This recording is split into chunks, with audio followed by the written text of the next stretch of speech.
জাতির যে কোনো ক্রান্তিকালে ইসলামের যে কোনো প্রয়োজনে রক্ত দেওয়ার জন্য আবার শাপলা চত্বরে যেতে আমরা প্রস্তুত থাকবো। তো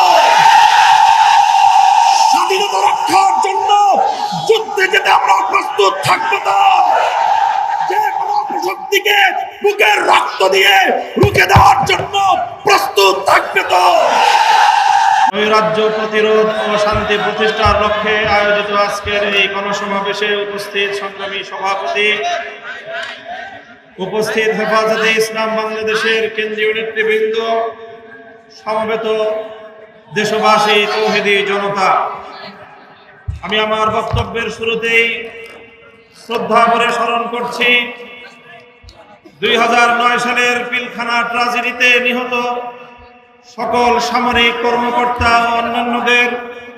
স্মরণ করছি 2013 সালে শাপলা চত্বরে গভীর রজনীতে জালিমের বুলেটের আঘাতে ঝাঁঝরা হওয়া আমার শহীদ ভাইদের। স্মরণ করছি 2014 সালের নির্বাচনের পূর্বে জালিমের নির্যাতনে নিহত সকল বিরোধী মতের শহীদদের। স্মরণ করছি 2021 সালের মোদী বিরোধী আন্দোলনে জালিম শাহীর নির্যাতনে নিহত আমার হেফাজতে ইসলামের কর্মী ভাইদের। স্মরণ করছি 2024 সালের কোটা বিরোধী ও বৈষম্য কোটা সংস্কার ও বৈষম্য বিরোধী ছাত্র গণ আন্দোলনের শাহাদাতপ্রাপ্ত 5 শতাধিক আমার সেই তরুণ ছাত্র জনতা সহ সকল শহীদদের। তাদের সকলকে শ্রদ্ধা ভরে স্মরণ করি এবং এই সকল হত্যাকাণ্ডের বিচার দাবি করি। সেই সঙ্গে এই সকল শহীদদের পরিবার পরিজন এবং যারা আহত হয়ে হাসপাতাল এবং বিছানায় কাতরাচ্ছে তাদের পাশে দাঁড়াবার জন্য দেশবাসীকে আহ্বান জানাই। সেই সঙ্গে আমি এই সকল হত্যাকাণ্ডের সঙ্গে জড়িত বিগত ফ্যাসিবাদী জালিম সরকার এবং এই হত্যাকাণ্ডের সঙ্গে সরাসরি জড়িত প্রশাসনের সকল ব্যক্তিদের, দায়ীদের বিচার করে তাদেরকে যথোপযুক্ত শাস্তির ব্যবস্থা নিশ্চিত করা। সাথী ও বন্ধুগণ, আজ এই হেফাজতে ইসলামের মঞ্চ থেকে অন্তর্বর্তীকালীন সরকারকে আমি স্বাগত জানাই, তাদেরকে আহ্বান জানাই, বলতে চাই দেশ ও জনগণের পক্ষে আপনারা যে কাজ করবেন তার প্রতি আমাদের অকুণ্ঠ সমর্থন থাকবে। আমরা আশা করব দেশ, জাতীয় ইসলাম বিরোধী কোনো কাজে আপনারা পদক্ষেপ নেবেন না, আপনাদের দ্বারা সেই ধরনের কোনো কাজ হবে না। আমরা দেশবাসীর নিরাপত্তার প্রতি দৃষ্টি আকর্ষণ করতে চাই।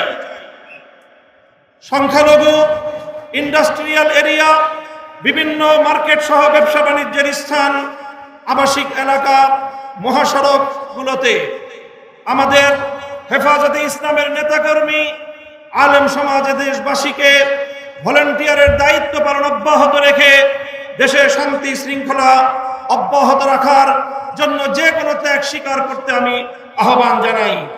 সেই সঙ্গে সংখ্যালঘু ইস্যুটিকে অযথা অপ্রয়োজনে এটিকে গণমাধ্যমের সামনে অযাচিতভাবে উপস্থাপন করে দেশের ভাবমূর্তি ক্ষুণ্ণ না করার জন্য সংশ্লিষ্ট সকলের প্রতি আমি উদাত্ত আহ্বান জানাই।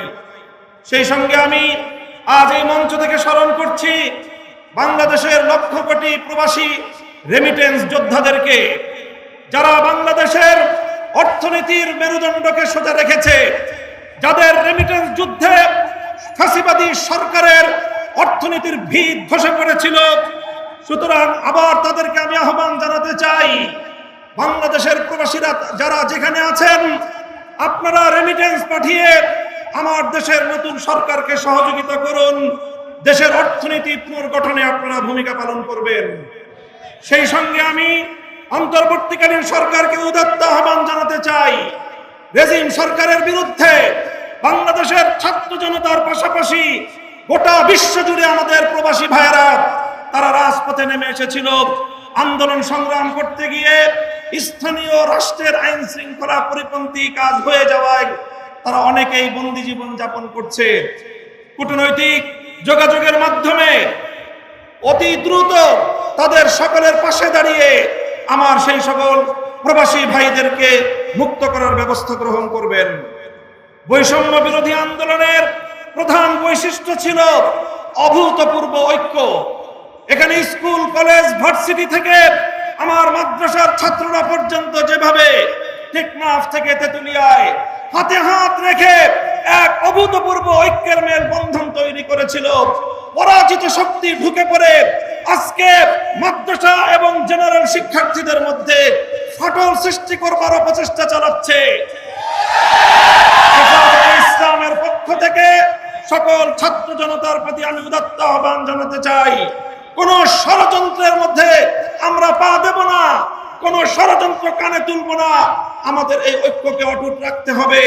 আমাদের মঞ্জিল এখনো বহুদূর।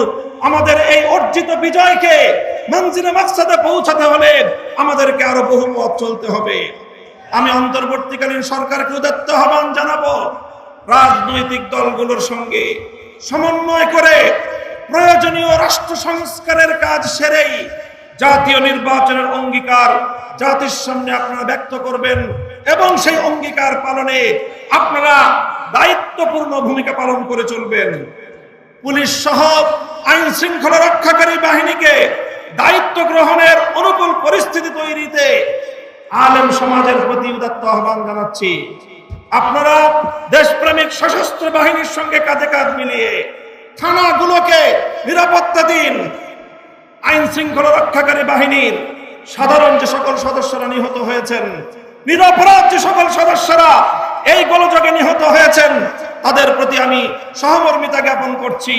সেই সঙ্গে যেই সকল দুষ্কৃতিকারী অফিসারদের নির্দেশে এই সরল প্রাণ সাধারণ পুলিশ সদস্যদের জীবন গিয়েছে, এর জন্য তাদের উপযুক্ত বিচার বিভাগীয় তদন্তের মাধ্যমে শাস্তি নিশ্চিত করার উদাত্ত আহ্বান জানাচ্ছি। আমি হেফাজত, আলেম সমাজ ও বিরোধী মতের লোকদের বিরুদ্ধে দায়েরকৃত সকল মিথ্যা মামলা অনতিবিলম্বে প্রত্যাহার করার আমি জোর দাবি জানাচ্ছি। ছাত্র জনতার ফ্যাসিবাদ বিরোধী অভ্যুত্থানের উদ্দেশ্য বানচালের চেষ্টা চলছে, আজও চেষ্টা হয়েছে।